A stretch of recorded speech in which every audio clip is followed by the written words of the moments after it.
it's a good story, and he's a good Yeah. storyteller. He is. He really is. And it's just not, like we don't have to go through the self flagellation of Louis's journey when you're listening to a story from Lestat's point of view. And it is. It's just a little more fucking fun. It is. We don't have to sit around and feel shitty about everything. We can enjoy life a little bit. We can enjoy his love of himself, man. His ego is just deliciously huge. The Articulate Coven is the original, unofficial fan podcast and community for Anne Rice's Interview with a Vampire, The Vampire Chronicles, The Lives of the Mayfair Witches, and The Immortal Universe from AMC and AMC+. Welcome to the Articulate Coven. We are your hosts. I'm Joel. I'm Ashley. And we are the Articulate Coven. And Ashley, we are a book club. I love it. I love it. Oprah herself could not be more proud of us, I'm sure. So we are the unofficial fan podcast and community for Anne Rice's Immortal Universe, the Vampire Chronicles, the Mayfair Witches, and the TV shows based on those, of course. We'll also be covering the Talamasca series on AMC and AMC Plus next year once it launches. But right now, in between seasons of TV, we're going to do some fun stuff. We're going to be covering the Vampire Lestat, the novel from, let's see, when did this come out? 1984? And we're going to be covering that in sections. Tonight, we're going to be covering part 1. Lelio Rising is the name of this one. Next episode, we're going to do parts 2 and 3 together. Then we'll do parts 4 and 5 together. And after that, I'm not 100% sure how we'll break them down. We're still working our way through the novel, so you know that. In between every episode of Book Club, though, we're also going to do a movie night to give everybody a little bit of time to stay ahead with their reading. This isn't homework. Hell This is for yes. fun, right? So And we're also for also people that maybe are not one to pick up and read a book right now, yeah, like let's have something for easy consumption. for everybody. That's right. So next week we're going to do The Lost Boys from 1987. It's a lot of fun. Kiefer Yes. Sutherland and Jason Patric. Honestly, I'd forgotten Jason Patric. Kiefer Sutherland's so dominating in that movie. I'd forgotten that Yes, he's not the he lead. is. No, he is in fact not the lead, and it's easy to forget everyone except for Kiefer Sutherland, and Corey Feldman in this movie is fucking hilarious too. What a treat. I mean, Corey Haim's delicious and delightful too, but I mean, Okay, so I it's was a going to very say good I'll time. go to war with you there, man. Corey Haim was the one that I came away thinking about for that. But anyway, Yeah. stay tuned next week. We're going to talk about the Lost Boys. Then tonight, it's all about the Vampire Lestat. Ashley, when was the first time you read this novel? You started with Interview with the Vampire, right? I did. I started with Interview with a Vampire. I think I probably read it. I read it before the movie came out.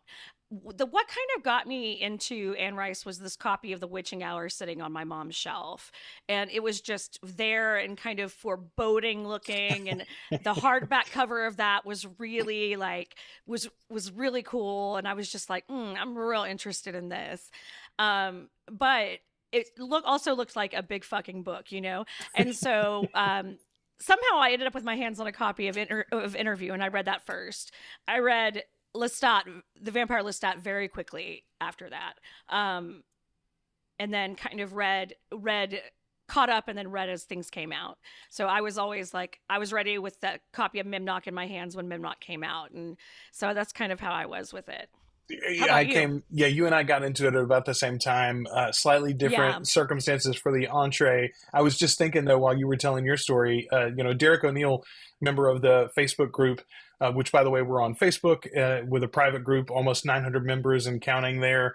We're on YouTube, we're on TikTok, we're on Threads, we're on Instagram. You can find us in right. all the places. So follow us and check out some of the shorts about our content there, or feedback to us about these episodes. Yeah. But Derek hosts the TV Podcast Industries podcast. It's a great show. I've been listening to him and his gang for a long time. And he posted not too long ago, we were telling these, like, how you got into this stories. He read the Vampire Lestat first, almost as if it was its own thing, and then only afterward went back to Interview. And he I says, love so that. so I've always looked askance at Louis and his lies, you know. Yeah. It's Um, like, bullshit, friend. I know the real story first. I so got it that wasn't firsthand. You're right, right. That wasn't my story. But I found Tale of the Body Thief actually on my aunt's shelf one day while she was at work. And I opened it up and I read the prologue to that novel, which, if you've read any of the Lestat books, they all start very similarly. You get this prologue where he talks about himself for a while. It tells you how he's and he always describes himself in this like in the most I'm 6 foot tall, which was very details. very tall for when I was born immortal, but is not bad even today. But it's still pretty good now. Yes. Oh, yeah, so I've got a sharp chin and very kissable lips. Yeah, so he does that in Tale of the Body Thief, and he tells, like a quick 1 sentence, 2 sentence version of some of the adventures that he's been on in the previous books, and it's like so captivating, and you're like, what? That's right. I think that might be the first time that he calls himself the James Bond of vampires. I'm not sure, but anyway, it's great. That opening is great. That prologue is amazing, and I read that and knew that there were other books, so I stopped. I was a very, very, very good boy, and I waited until my aunt got home. Very diligent of you. It was like, where is the rest of this? And she didn't have a copy of Interview.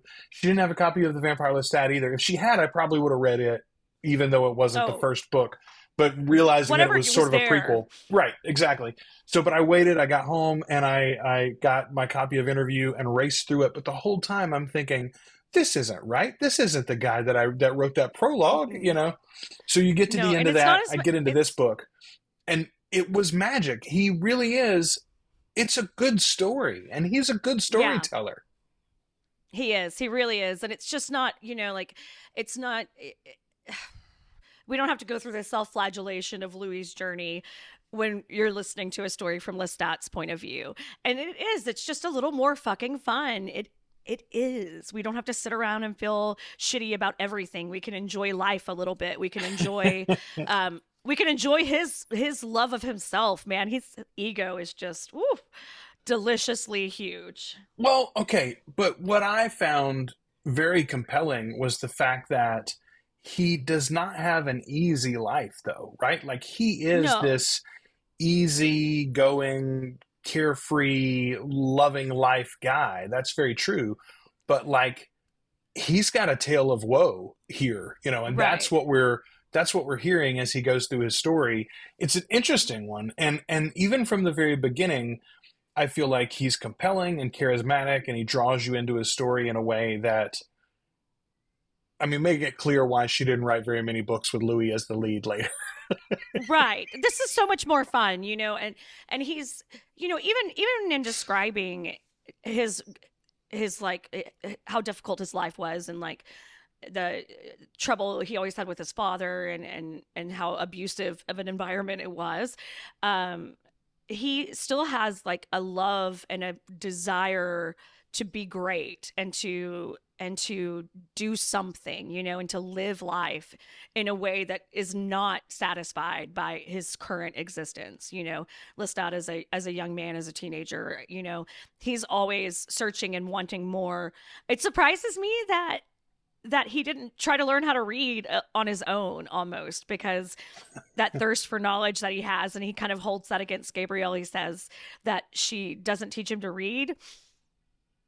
It's one of my biggest knocks against her this time. It came out this time in reading this novel, and I'm honestly, angrier with Gabrielle than I ever have been in the past. And it's sort of strange. All right, let's get into this thing. If you're not a book reader, feel free to live vicariously through us. You have some idea of the framing of this story already from the TV series and the flashbacks we've gotten.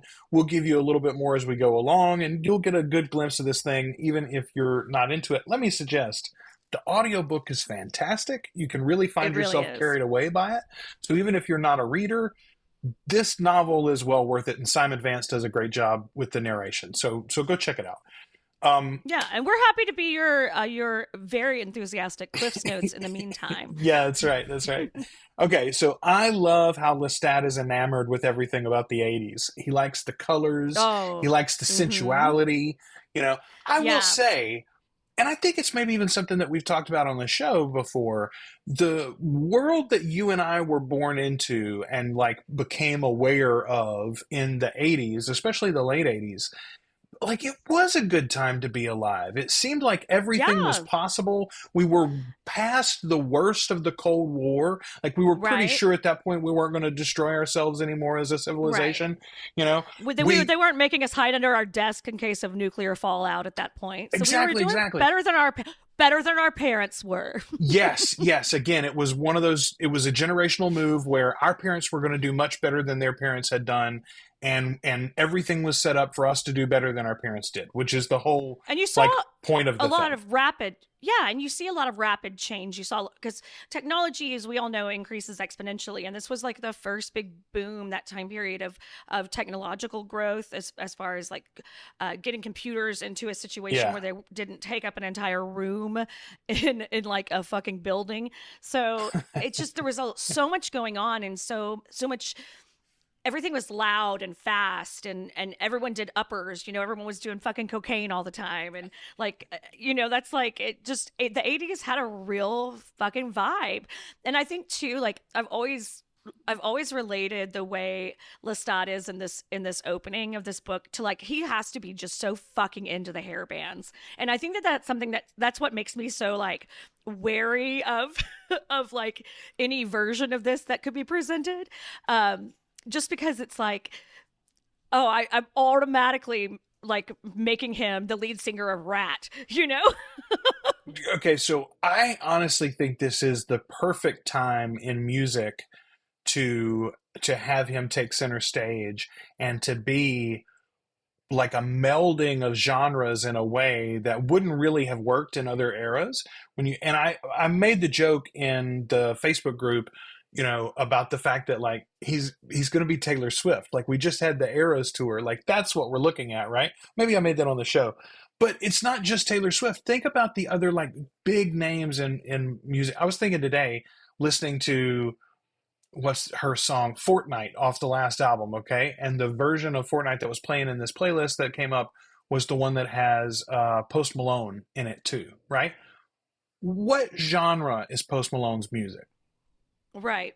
Right. I mean, I'm sure the record labels have given it one, but if you ask people what kind of music does Post Malone make, it's hard to put a point on it, right? Like, I mean, it's hip hop influenced, it's rock influenced, it's pop music too, but pop Right. music doesn't mean like boy bands, right? Like, that's No, not and what it is doesn't pop mean, anymore.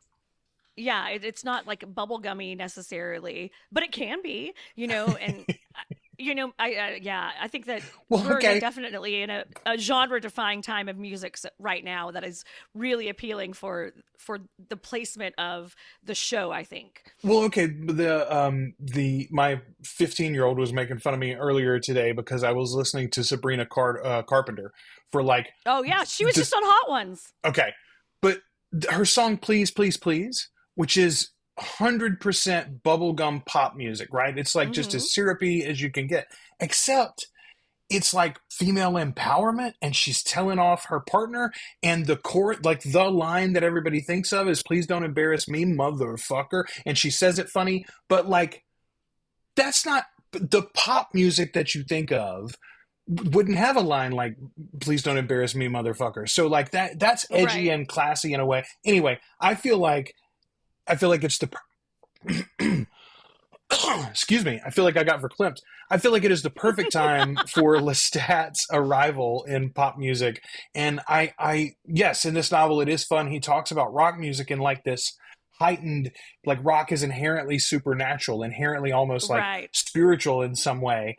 And I love that. Well, what's he going to think about hip hop? What is he going to think about K-pop? Also, I want Right. to remind K-pop. you, and everybody watching this and listening, uh, we've seen Lestat play music and sing already in the show, and he Right. did play the popular music of the time periods that he was playing in, right? Like Come to Me would fit in with the crooners of the late 30s and the early 40s, and the songs that he was playing in the jazz in the brothel in the early part of the Right. show, it was Fats music, right? Like it was the blues music of the time and the jazz music of the time. So anyway, I think it makes absolute sense. I also think that his music is definitely going to have a classical influence. Like think about the artist that he was mentioning in the finale of season 2. I can't remember the name off the top of my head, but it's like a very well-known classical pianist.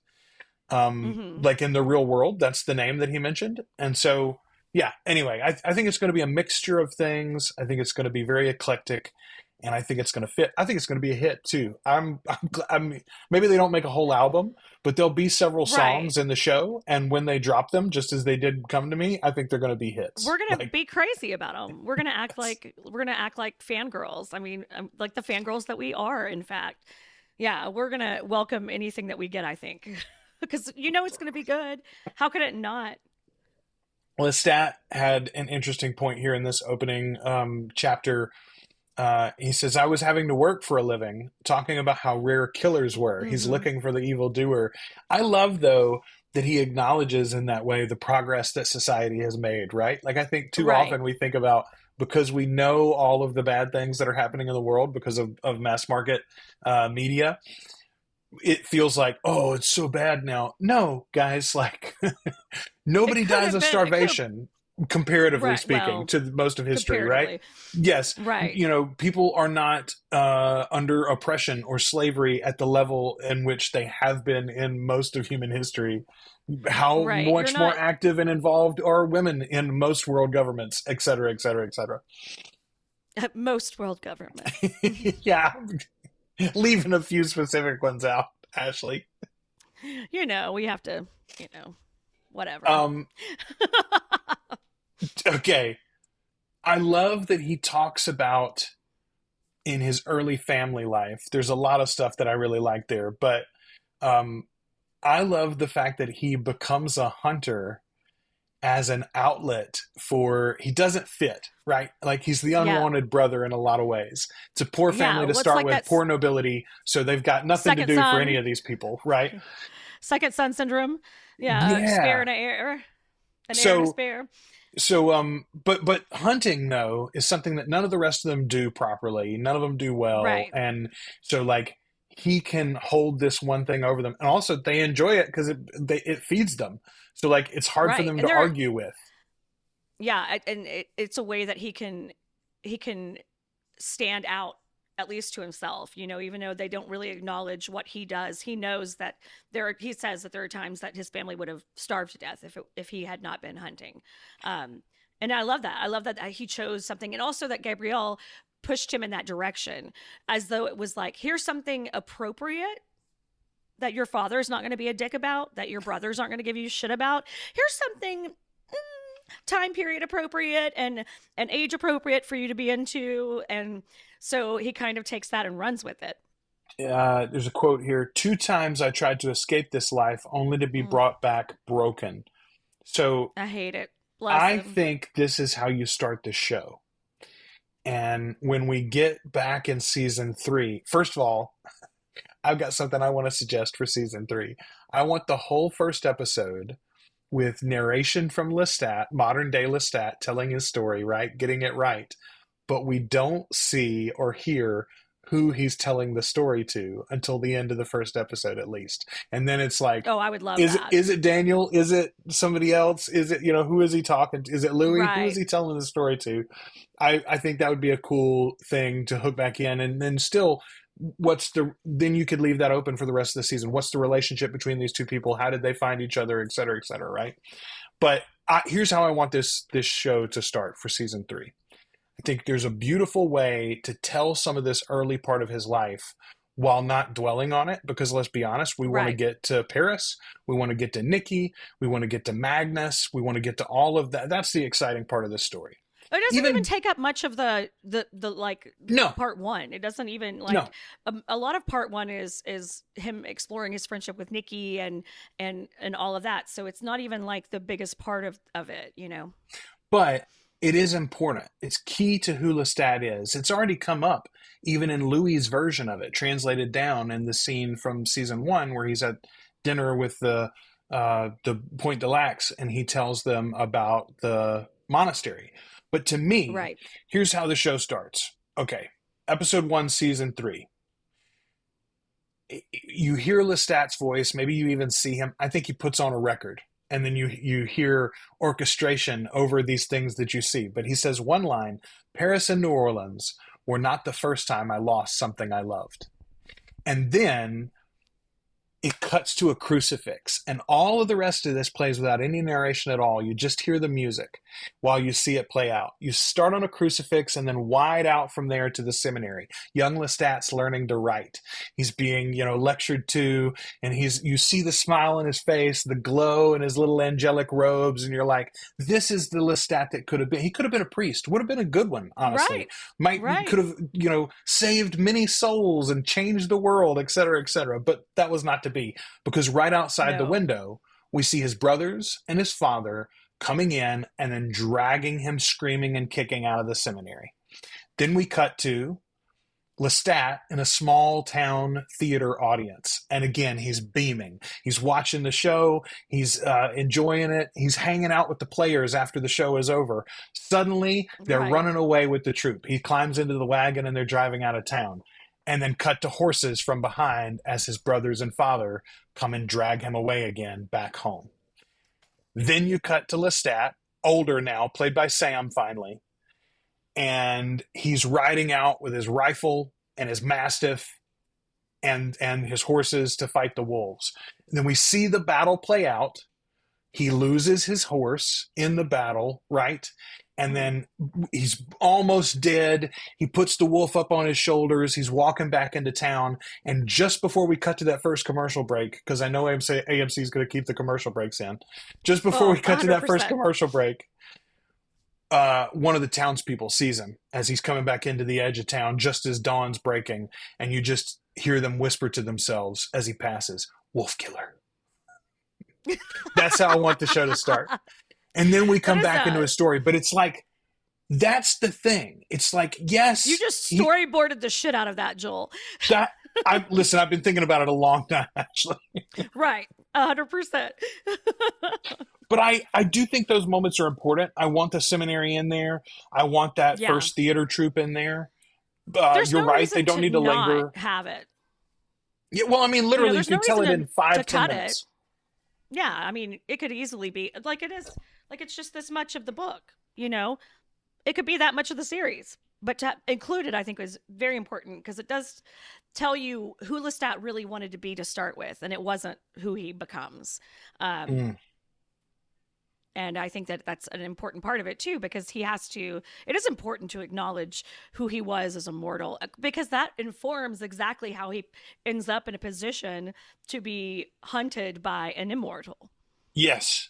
So here's an example. He says right after he's brought back from the theater, when he's getting settled back into life again, he says, "When I was corrected, which wasn't often, I knew an intense happiness because someone, for the first time in my life, was trying to make me into a good person, one who could learn things."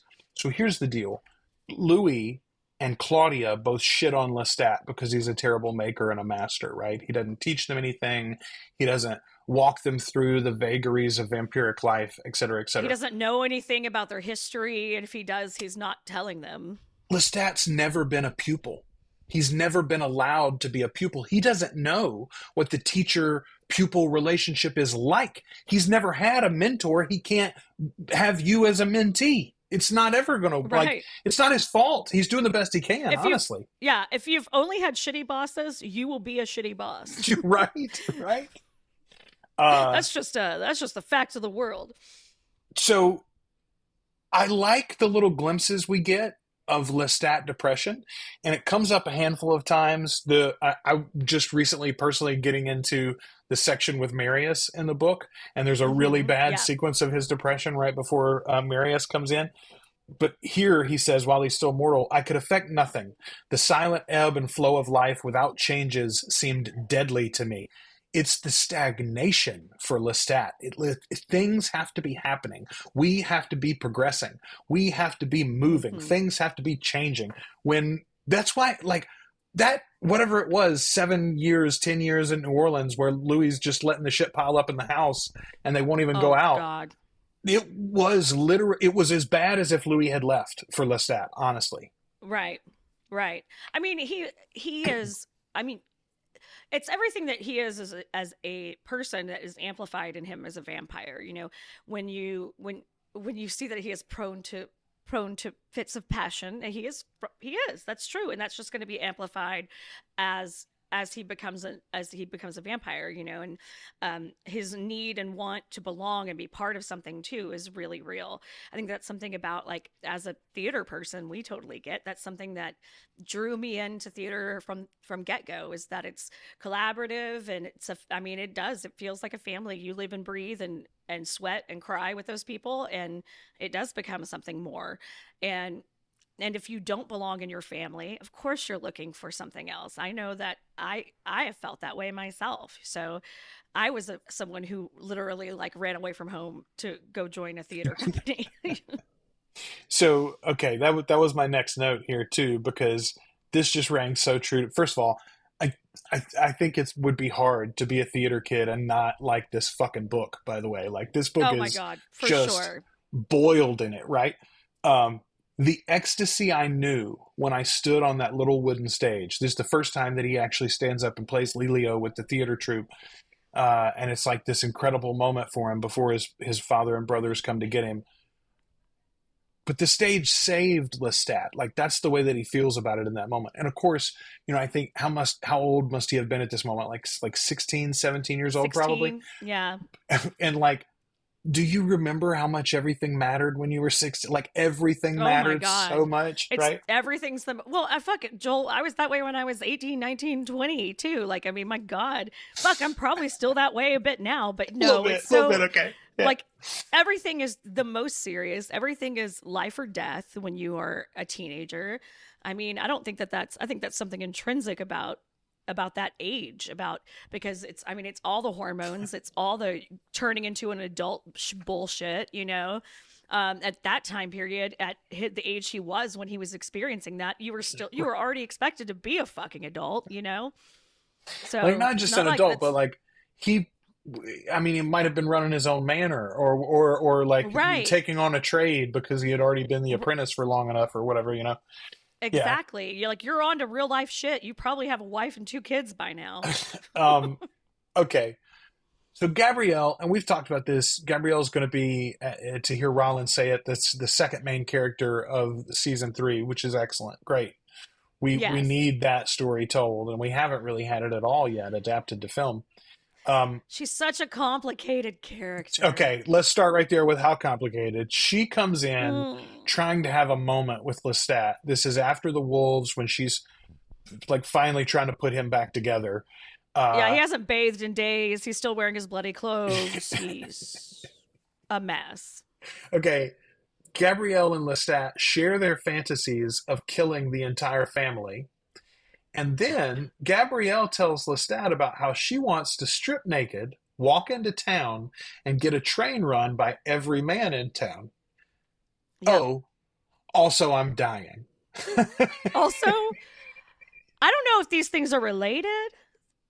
They might be. Y'all, this is the best human connection that Lestat has before he meets Nikki, who we later discover is like clinically depressed and probably bipolar person. Bipolar. Yeah. Well, I mean, I don't know that Lestat isn't a little bipolar. Okay, fair. But I'm just saying, his circle is not stable, Ashley. No, it's not. You attract what you are, I guess. I don't know. But yeah, no. Well, what's so great about his relationship with Nikki and that friendship happening and blossoming, and I love that is something that Gabrielle does encourage him to do. But at least that's like, at the core of it, it's an exchange of information, telling each other their stories and their dreams and their wishes and what they want out of the world, how they see the world. With Gabrielle, it's like there is no give and take there. He can't expect to get to take. She has to come and choose to give. And whether he wants to take it or not, he has to take what she gives him, And sometimes you get a weird story about how your mom wants to have a train run on her by all the villagers in the land. It does make me sad, though, that we never got her story, right? Like, why didn't we get her book?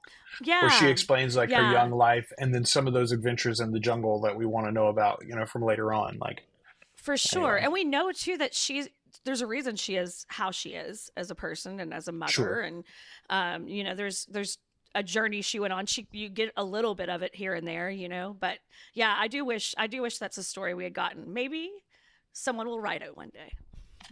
So Nikki and the villagers come in to reward the young lord's son with gifts for having killed all the wolves, and he's got Nikki's first real moment in the book is standing up for Lestat. His brother is mocking him because he's like, "Oh, you couldn't have killed all those wolves. Yeah, whatever. It's not possible." And Nikki says, already been quoted in the show, by the way, the TV show, "Only the impossible can do the impossible." That's Nikki's first line. Okay, here's something interesting. I found this on Threads. Lol Sabrito said, Lestat pretty much falls in love instantly. When I was working on a TVL timeline, Lestat and Nikki leave their village on February 22nd. This boy killed the wolves in January. It's like maybe 6 weeks if you're being very generous from when he kills the wolves and is basically like, decide he's depressed or whatever. And then they leave for Paris February 22nd. They packed It's their not 2 U-Haul months. faster than the lesbians. Yeah, it's not 2 My months, God. man. No. He does. I mean, he's a lover. He's someone who is immediately attracted to a person's look, appearance, personality, energy. He's just that type, I think. I love this moment once they get together and they start talking. And Nikki doesn't do this on purpose, but through talking to him, he basically steals Lestat's religion. I mean, like, Lestat wasn't really a devout Catholic anymore at that point anyway. No. But any lingering doubts he had about being, an agnostic at least, and probably an atheist, they all go away through this conversation with Nikki. And I love that he has this realization that he's got like an existential angst over not having a purpose anymore, not having a place in the universe that's settled now that he's lost his religion. It's something that really hit with me because I think anybody who goes through like what do they call it? What's the word when you're leaving religion? It's called not a decontamination. Detox. It's not detox either. There's my wife would do it. She talks about it all the time. It's one of the hashtags she follows on TikTok. Anyway, when you're like leaving that fundamental thought, one of the big problems, the first big problem is like, well, my entire moral structure and what I look forward to and what I hope for and what I fear, all of that was hung on this framework that I've now decided that I don't believe in anymore. So like, right, where do I go from here? Right. And like Lestat grabs a priest and shakes him by the collar. How could you live if you do not believe it? It's absolute mindfuckery too. Like your faith and your hope, your faith, hopes, dreams, whatever, are all wrapped up in it. But so is your community. Like everyone around you is part of that. And so if you choose to leave it, or choose to like, and I mean, I'm speaking more in like real world terms. Like that's another reason why it's pretty earth shattering, because you lose not only your religious base and what you thought was your moral compass and all of that, but you lose like your community. You lose the people that you thought you respected and loved, and that now they see you differently because you think a different thing. And it's some complicated shit. Lestat says it never did really pass either. About that feeling of loss. And like, like, what do you think Memnoch the Devil is about?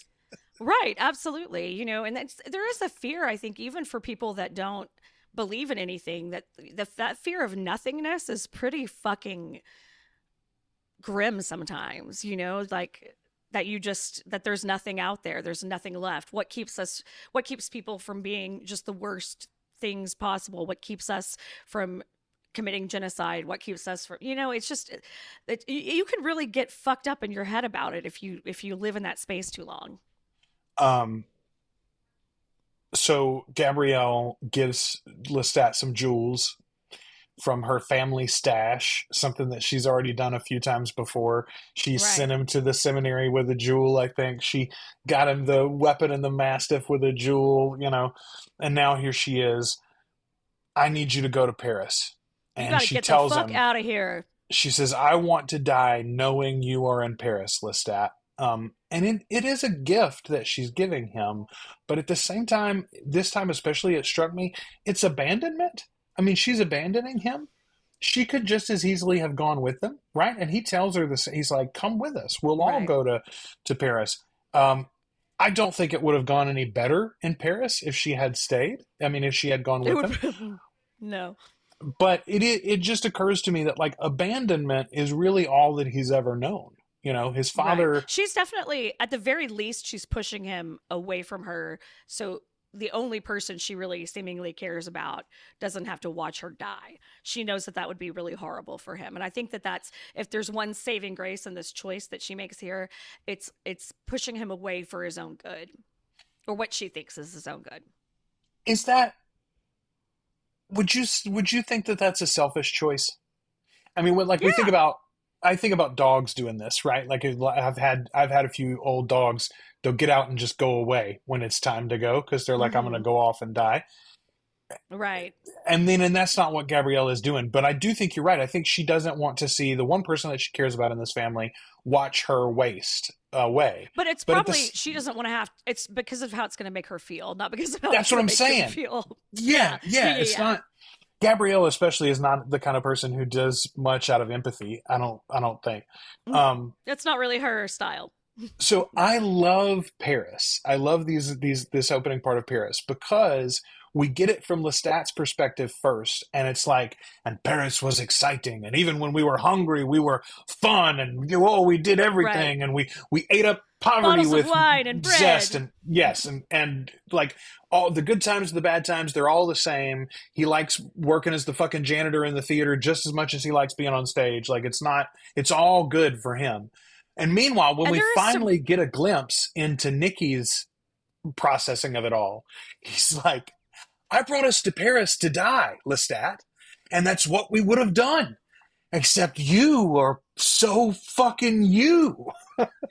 Right. You can't help but fucking fill a space. Just succeed over succeed. He says, I need your light. I need it desperately, but you don't need the darkness. And I do think I love that we get that. Like we get the rush of it from Lestat's perspective, and then the dark glimpses that we get. And when they finally begin to hash it out and argue about it, we realize, oh, fucking Nikki was never good. Nikki was never gonna be good. Like, yeah, he was never gonna be okay. Like, no. He thought you were coming here to burn down too. Right. This like to just fucking absolutely self-immolate. Yeah. There is this joyful feeling when you're doing what you love, doing what you want to do, even if you're dirt fucking poor. You know what I mean? Like when my husband and I first got married, we were working at a children's theater here in Little Rock. We were making $325 a week, both of us. I mean, like both of us. That was our take home. And we had to take taxes out of that because we were on a 1099. We were so fucking poor and we were so having the most fun ever. So I totally get Lestat's like joy in it. But I also get like, he and I are both very alike, my husband and I. So we don't mind like the struggle, you know, but if one of you is like super ambitious and really wants to be in the next spot before you're quite ready, because that is part of Nikki's problem too, is this realization that he's never going to be as good at what he's doing as he wants to be. And so if either of you are in that same or in that place, you cannot have that harmonious, like, we're enjoying the poor rough times. You know what I mean? Like knowing in your mind, things will get better eventually. But like at the time, if you are feeling that already, you're going to resent it. You're going to resent the poverty of it all. You're going to resent the struggle. You're going to resent that the other person's fine with it. And how are you okay with this? You know what I mean? I think that's, it's like you need to live with someone before you marry them because you need to know how they like the thermostat set. Like, you need to know all sorts of things about each other. But it does, the Nikki that we get in the book mirrors much more closely to me the Louis of the TV series than the Yeah. Louis of the book ever mirrored Nikki in my mind. I You know, I agree with that, Louis, and I think that they had to have pulled some things from Nikki I think so. to put The into destructive, Louis. I really think, yeah. bombastic, it's there for Louis, but it comes out so much more rarely. Yeah, and it doesn't necessarily come out as rawly and as destructively as it does in Nikki. And so I do think that that's some things that they, as you know, Rollin being such the crew just being such a lover of the books, having a knowledge of them, you can pull those kind of things in that make those characters more similar, and then all it does is round Lestat's personal types out a little bit more. Um, what do you think about Nikki? You know, we talked last week about potential speculation that the crypt in the TV series with Nikki's name on it might hint that they're going to do some different things than Nikki's ending in the book, which would be very Right. interesting and surprising and shocking, I think.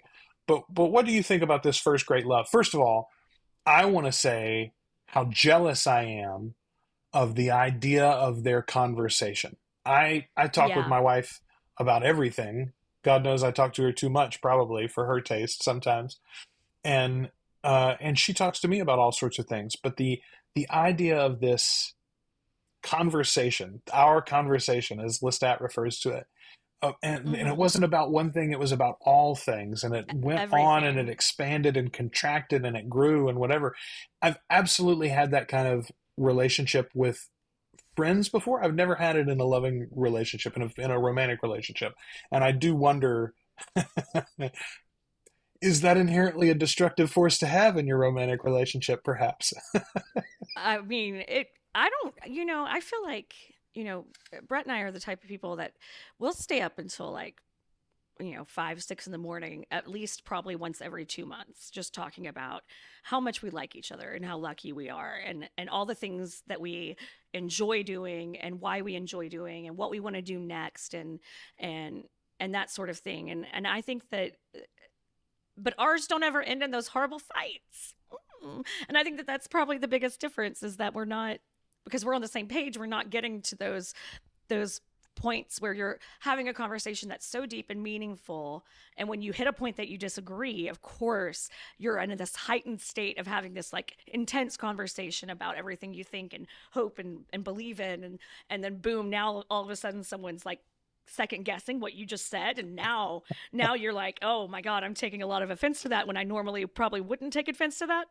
So I could see it leading to some pretty like heavy duty arguments and things like that, which obviously Lestat alludes to, and we know that that happens between our guys here.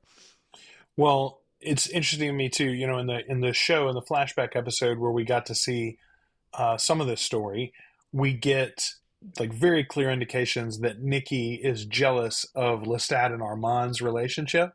I don't think that's Right. true, but that sort of jealousy is exactly what I feel like really drives their relationship off the rails when Lestat is going from success to success in the theater troupe, Right. and Nikki is just, he's fine.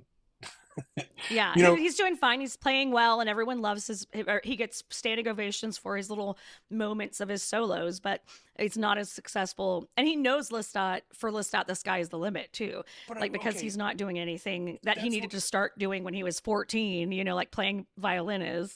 But that drives me crazy though, because like the way that I see it is like, I'm trying to think of a good example of this. You've got lots of Hollywood couples who've been together for a long, long time. And in general, you don't have two people who are the same level of fame, right? Like you've got an A-list star and then one that was like a C or an upper B for a while, and now they do good work or whatever, but they're just not as famous. And I feel like there's nothing wrong with being a successful, wealthy, good-looking movie star just because you're married to the Brad Pitt or whatever of your generation, or the Julia Roberts of your generation. Like, I mean, I don't know. Was was Lyle Lovett really jealous of Julia Roberts? Like, it's different things, right? Yeah, I mean, you would. Well, yeah, that was all weird though to start with. And now she's married to a camera guy, like a photographer, cameraman. See, that's what I'm saying. She had to go completely out of, like, that guy's obviously not jealous of her because he's never going to be that. Know, right, but ego is a real thing. I mean, it's a real thing. Well, let's talk about the Sabrina Carpenter earlier. What's the line? My heartbreak is one thing, my ego is another. And damn, that's very true. I don't know.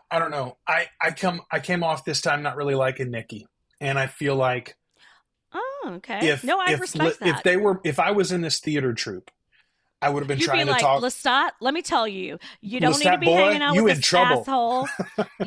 You're better than that. You're better than that. He doesn't love you the way he should. You're too pretty to cry like this. Yes, 100%. I'd be talking about a Nikki. Absolutely, man. Like this it's true. This is not healthy. It's not healthy, and it's very codependent. Like this right off the bat, this relationship is 100% codependent, as they are the only thing each other has in this fucking village to cling to. That's someone who gets being the fucking weirdo in town, you know? Well, okay, like when you find that one friend, when you finally find a friend that accepts you for the fucking like absolute weirdo person that you are, that is a big important bond. You're 100% right.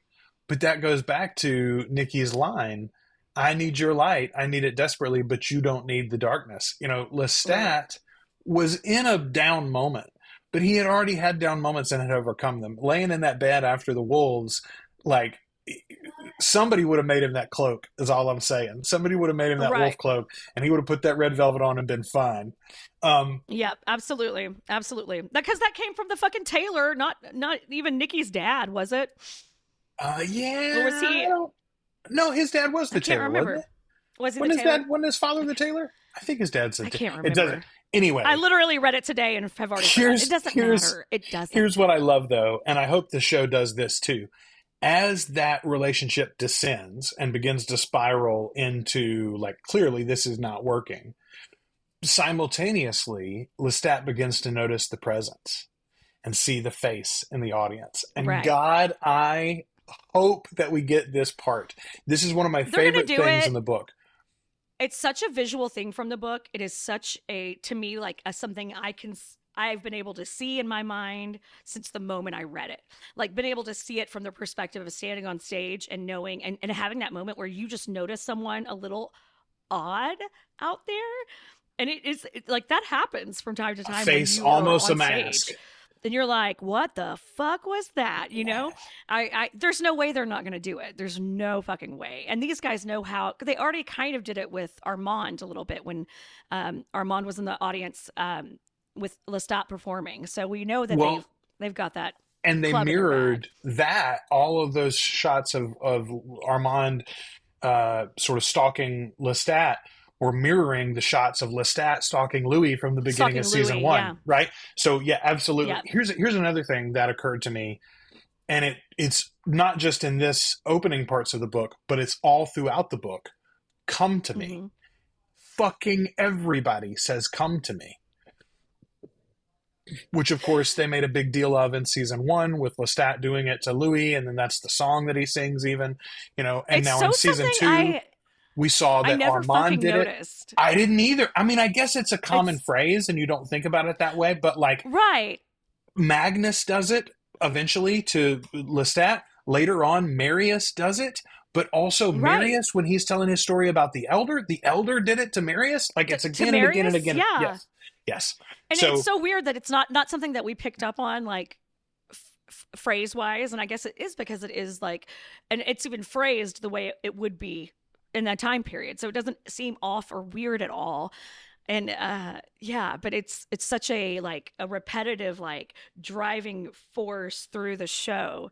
And that's I love that the show got and to really pick up on it. It's great. Yeah, I do too. I fucking love that someone brilliant on that crew picked that up and used it, because it's in there. I mean, we're seeing it, you know, with our own eyes right now, which is fucking great.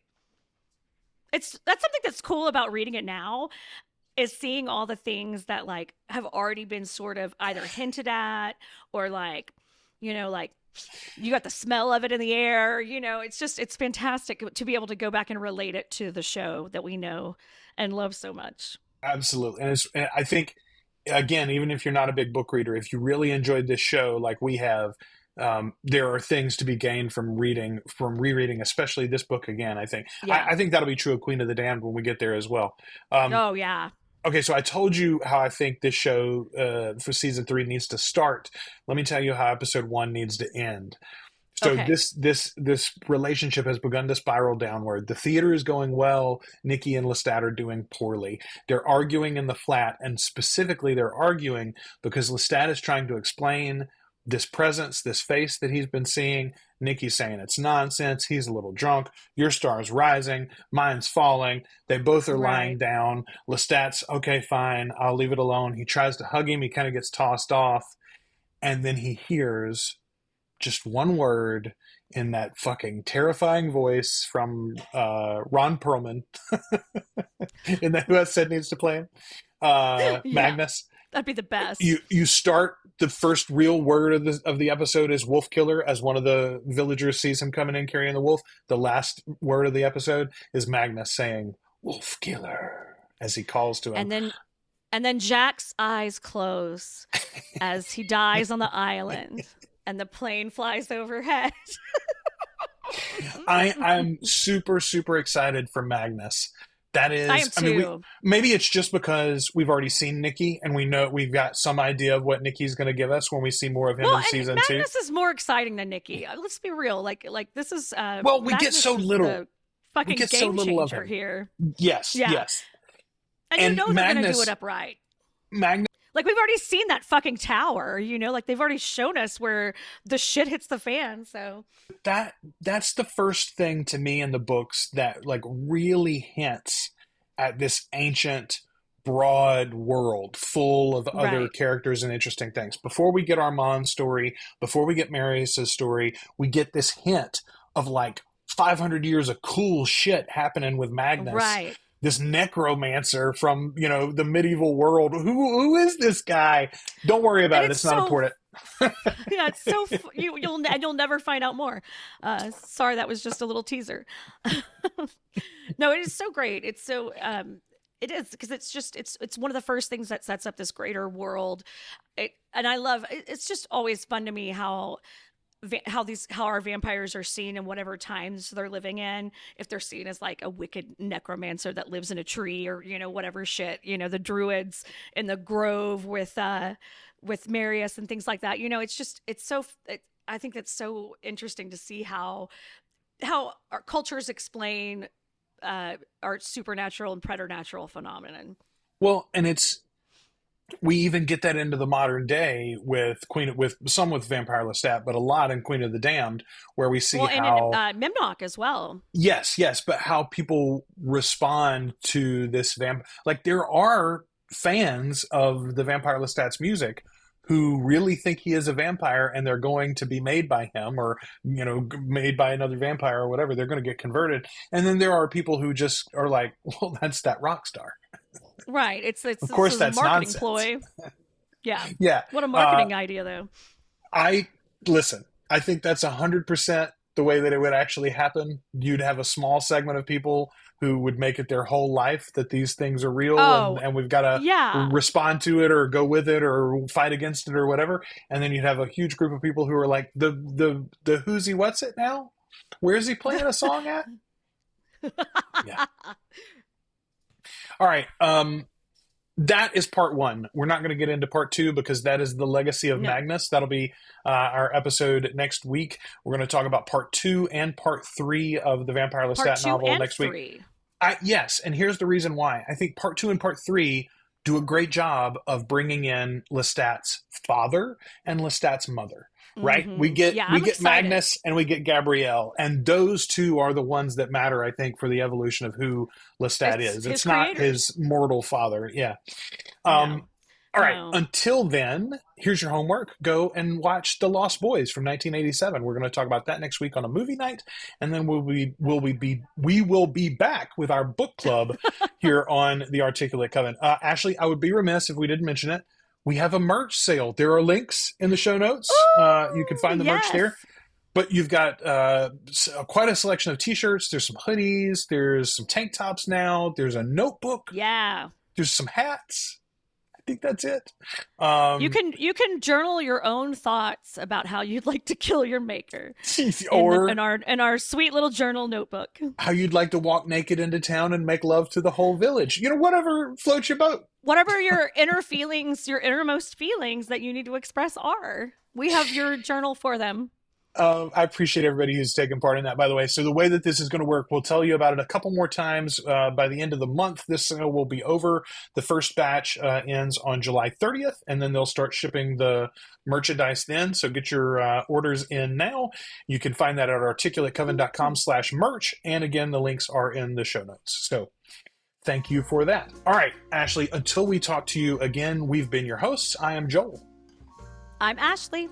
And we are the Articulate Coven.